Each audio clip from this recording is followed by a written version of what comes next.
So yeah, good morning. Yeah, well, yeah, it's still morning, I guess. Well, I've been up since 3.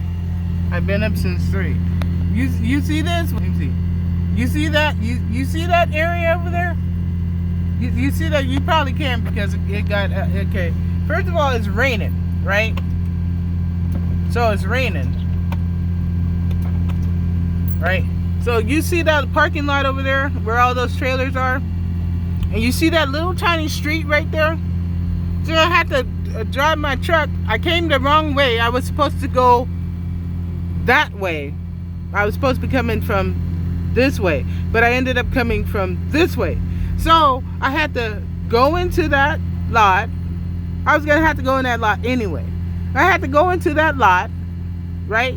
The lot right there. Go into that lot and back up all the way to almost at the last door on this lot right here. And I'm not going to show you the other trucks because I'm pretty sure people don't want to be recorded. But you know, I hate driving in the Northeast, okay? So like anything that's past Ohio, I hate driving because it's just as bad as California. So like, you know, thank God there was somebody there to help me back it up because I had people like lined up behind me, you know, and people in front of me going the opposite direction. So then I had to wait and back it up and then go inside that lot and then back it up into the slot. And thank God the guy was here helping me. But I mean, really, it's just too much. Some of this is just too much. You know, and these little tiny towns, this is not made for big old giant trucks. You know.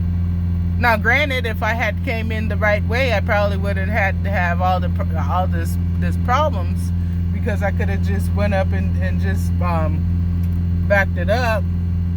It still would have been a blind side back because, you know, it's like I can't see what I'm doing because it's blind side. So I'm kind of glad I ended up messing up the way I did. But look, let me tell you.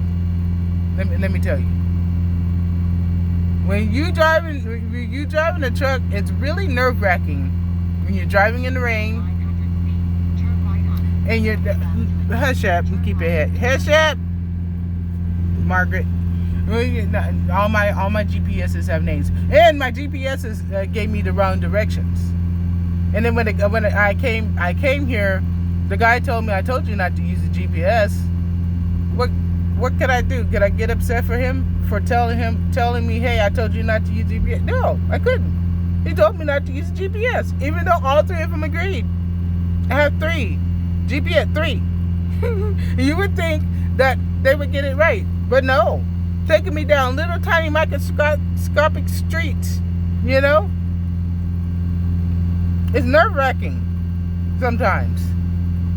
So you know, I'm not upset. It was just very nerve-wracking. It's very nerve-wracking going past Ohio. I'm talking about north. I'm not talking about south, even though I don't really like. Look, there's a lot of places I don't like driving as a truck driver, right? But I will not go to those places. I'll go to every place except for New York and New Jersey. If I see a NY or NJ on them, I'm not going. I'll tell them no. But I'll humble myself and go everywhere else they ask me to go, because so far they've been they've been really gracious with me. So you know, it's only right for me to be gracious to them, you know, and do the right thing with them. You know, otherwise, you know, why am I driving trucks if I refuse to go everywhere? You know, but honestly, I don't want to go anywhere past Ohio going north. And I don't like driving in Florida. And I hate driving in Texas because people drive like they have no sense. Just like it's like here. People drive like they have no sense on a 35 miles per hour road, and then you see I'm starting up from the stoplight, and then I'm going, and then all of a sudden you're going to zoom past me while it's raining. Now if the person had hydroplane and they had skidded and crashed, you know what? I wouldn't have felt sorry for them. Not at all. But like, well, you asked for it, right? You asked for it. You asked for it. Driving like a fool, right? As long as they didn't hurt nobody else. But other than that, look, let me tell you.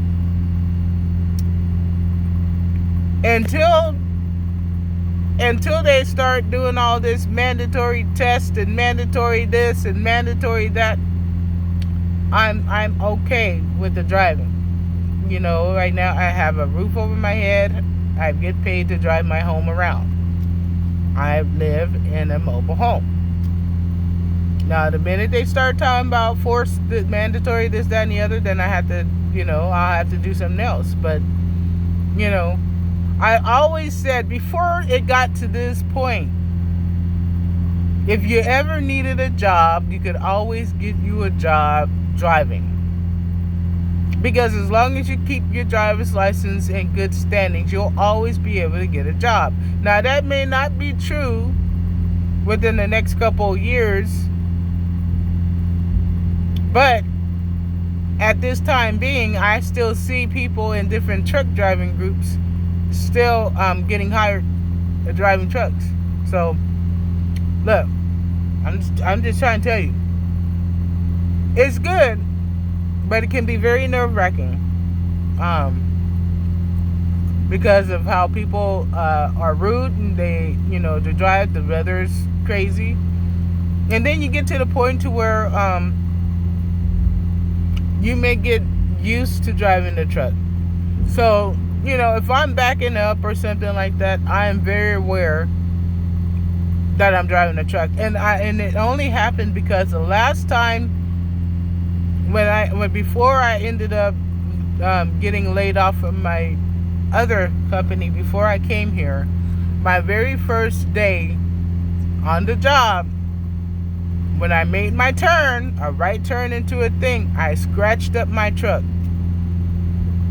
It was, it wasn't a brand new truck, but, it didn't have no scratches on it or nothing. I scratched up my truck from the very first day. From that day on, I purpose never to do that ever again. So when I'm making my turns and I'm backing up and whether I'm making a right turn or a left turn, I make extremely wide turns. Extremely wide turns. But when you get to a situation where you don't have to really look at its surrounding, like you see all these buildings around? It's just how it looks on this thing. It's just like that.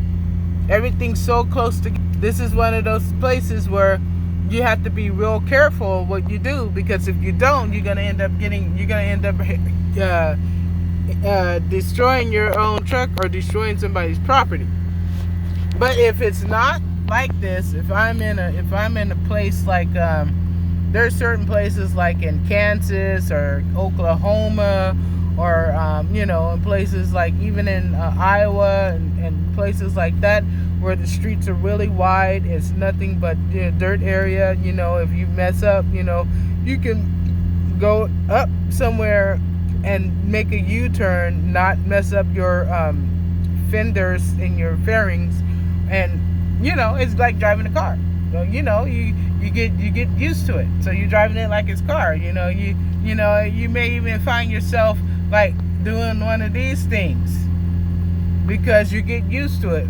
But you can never ever get yourself used to it. I don't care how long you've been driving. You gotta always make sure that you respect the truck. So that's the thing for today. It was just a rant about my truck.